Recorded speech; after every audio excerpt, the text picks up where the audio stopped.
ঘটনার শুরু বাহরাইনে। সম্প্রতি ভাইরাল হওয়া কিছু ভিডিওতে দেখা যাচ্ছে বাহরাইনের জনৈক জামায়াতে ইসলামী নেতার বাসায় বিপুল সংখ্যক পোস্টাল ব্যালট এবং সেগুলোর খাম অত্যন্ত সুশৃঙ্খলভাবে সাজিয়ে রাখা হয়েছে। অভিযোগ উঠেছে জামায়াত প্রবাসীদের এই পোস্টাল ব্যালটগুলো পৌঁছে দিয়ে সুপরিকল্পিতভাবে তাদের দলের অনুকূলে ব্যবহারের চেষ্টা করছে। আসন্ন ত্রয়োদশ জাতীয় সংসদ নির্বাচনে ইসির জন্য সবচেয়ে বড় চ্যালেঞ্জ হয়ে উঠেছে পোস্টাল ভোটের অপব্যবহার রোধ। এটি এবারের নির্বাচনে একদিকে যেমন সবচেয়ে আলোচিত অনুষঙ্গ, তেমনি সবচেয়ে বিতর্কিত। এর মধ্যে পোস্টাল ভোট ঘিরে জালিয়াতি, ভোট বিক্রি, গোপনীয়তা লঙ্ঘনের মতো অভিযোগগুলো পাওয়া গেছে।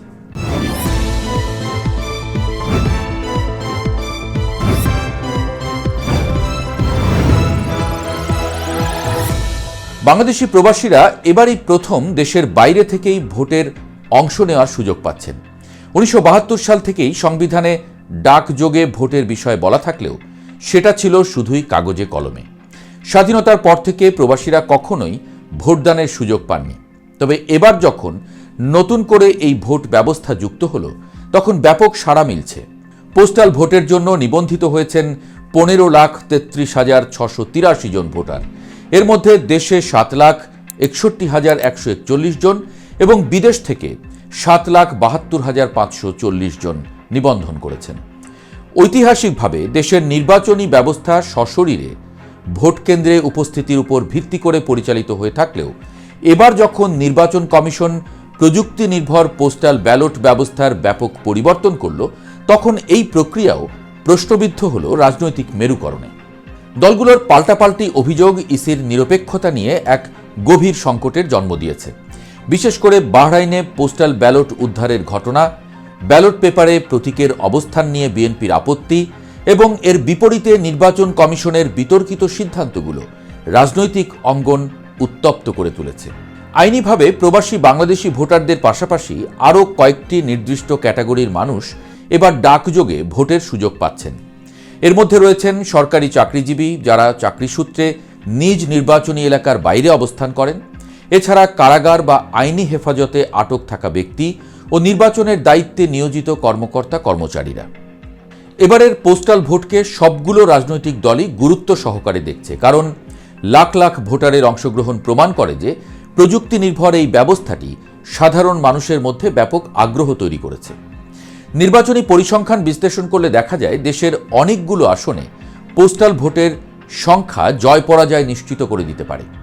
তথ্য বলছে দেশের অন্তত 116টি আসনে গড়ে 5,000-এর বেশি পোস্টাল ভোটার নিবন্ধিত হয়েছেন।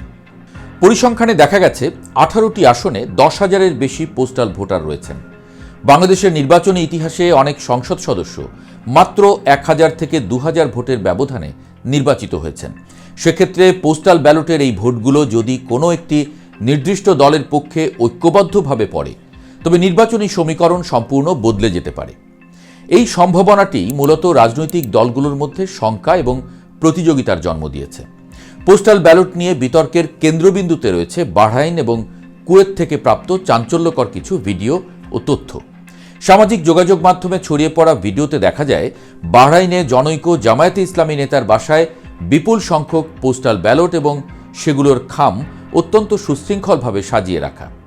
অভিযোগ, জামায়াত প্রবাসীদের এই পোস্টাল ব্যালটগুলো পৌঁছে দিয়ে সুপরিকল্পিতভাবে তাদের দলের অনুকূলে ব্যবহারের চেষ্টা করছে। জামায়াতে ইসলামী অবশ্য এই অভিযোগকে পুরোপুরি মিথ্যা এবং ভিত্তিহীন বলে দাবি করেছে। দলের সহকারী সেক্রেটারি জেনারেল হামিদুর রহমান আজাদ দাবি করেছেন, বাহরাইন বা বিদেশের কোনো দেশে জামায়াতের কোনো সাংগঠনিক শাখা বা কমিটি নেই। যেখানে দলীয় কমিটিই নেই, সেখানে রাজনৈতিক নেতা থাকার প্রশ্নটি অবান্তর। জামায়াতের ক্রমবর্ধমান জনপ্রিয়তায় ভীত হয়ে একটি পক্ষ উদর পিণ্ডি বুধর ঘাড়ে চাপানোর চেষ্টা করছে বলেও দাবি করেন হামিদুর রহমান আজাদ। বিশেষজ্ঞদের মতে বাহরাইনের এই ঘটনাটি পোস্টাল ব্যালট ব্যবস্থার একটি অন্তর্নিহিত দুর্বলতাকে উন্মোচিত করেছে। মধ্যপ্রাচ্যের লেবার ক্যাম্পগুলোতে অনেক সময় শত শত শ্রমিক একই ঠিকানায় বসবাস করেন। ডাক বিভাগ যখন সেই ঠিকানায় ব্যালট পৌঁছে দেয়, তখন কোনো প্রভাবশালী ব্যক্তি বা গোষ্ঠী সহজেই সেগুলো সংগ্রহ করে নিতে পারে। এতে করে ব্যালটের গোপনীয়তা এবং ভোটারের স্বাধীন ইচ্ছা বিঘ্নিত হওয়ার আশঙ্কা থাকে। বিএনপি এই ঘটনায় গভীর উদ্বেগ প্রকাশ করে ইসির কাছে ব্যাখ্যা দাবি করেছে। তারা মনে করছে, যদি এভাবে বিদেশের মাটিতে কোনো একটি নির্দিষ্ট গোষ্ঠী ব্যালট নিয়ন্ত্রণ করে, তবে প্রকৃত ভোটাধিকার হরণ করা হবে। পোস্টাল ব্যালট নিয়ে বিএনপির সবচেয়ে বড় অভিযোগটি কারিগরি এবং প্রতীক কেন্দ্রিক। বিএনপির দাবি, ব্যালট পেপারের ধানের শীষ প্রতীক এমন একটি অবস্থানে রাখা হয়েছে যা ভোটারের চোখে সহজে পড়ে না। তাছাড়া ব্যালট পেপারটি ভাঁজ করার যে পদ্ধতি রয়েছে তাতে ধানের শীষ প্রতীকটি মাঝখান দিয়ে কাটা পড়ে যায়। অর্থাৎ ভোটার যখন ব্যালটটি খামে ভরার জন্য ভাঁজ করবেন, তখন প্রতীকের অংশটি স্পষ্টভাবে দেখা যায় না। বিএনপির স্থায়ী কমিটির সদস্য নজরুল ইসলাম খান দাবি করেন, এটি কোনো সাধারণ ভুল না, বরং এটি ভোটারদের বিভ্রান্ত করার একটি সুপরিকল্পিত কৌশল। এই অভিযোগের প্রেক্ষিতে নির্বাচন কমিশনের প্রতিক্রিয়ায় নতুন বিতর্কের সৃষ্টি হয়েছে। ইসি জানিয়েছে, তারা বিএনপির অভিযোগটি গুরুত্বের সঙ্গে বিবেচনা করছে।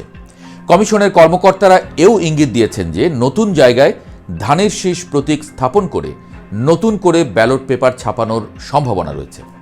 তবে এরই মধ্যে 5 লাখের বেশি ব্যালট বিদেশে পাঠানো হয়ে গেছে। যখন বিএনপি ইসিকে তাদের প্রতিকূলে কাজ করার অভিযোগ দিচ্ছে, ঠিক সেই মুহূর্তে জাতীয় নাগরিক পার্টি এবং জামায়াতে ইসলামী অভিযোগ করছে যে নির্বাচন কমিশন আসলে বিএনপির কাছে নতি স্বীকার করছে। এনসিপি নেতাদের মতে, ইসি শুরু থেকেই বিএনপিকে খুশি করতে পক্ষপাতমূলক আচরণ করছে।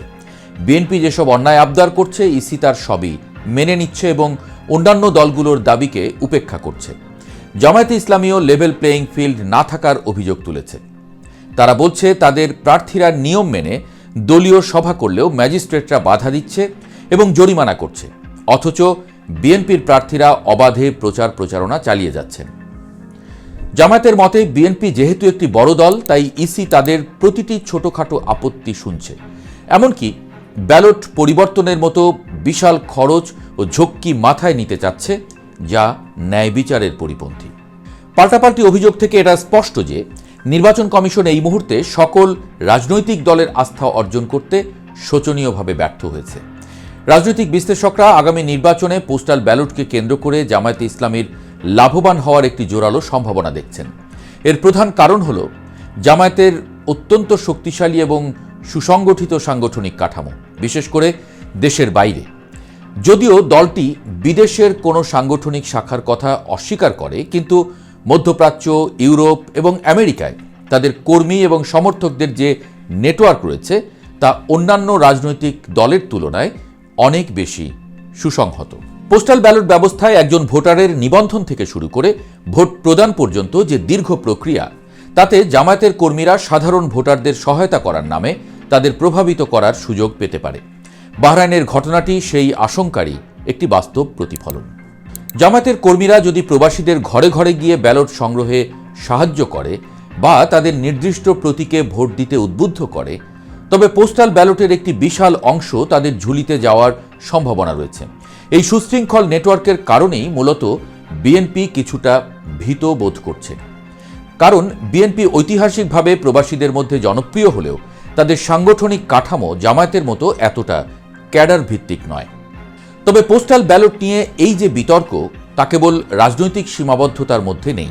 এর সাথে জড়িয়ে আছে বিপুল সংখ্যক ভোটারের ব্যক্তিগত গোপনীয়তা এবং গণতান্ত্রিক অধিকারের প্রশ্ন। জামায়াত যদি সত্যি এই ব্যবস্থার সুযোগ নিয়ে ব্যালট নিয়ন্ত্রণ করতে পারে, তবে তা দীর্ঘমেয়াদে পোস্টাল ব্যালট ব্যবস্থার বিশ্বাসযোগ্যতাকে চিরতরে নষ্ট করে দেবে।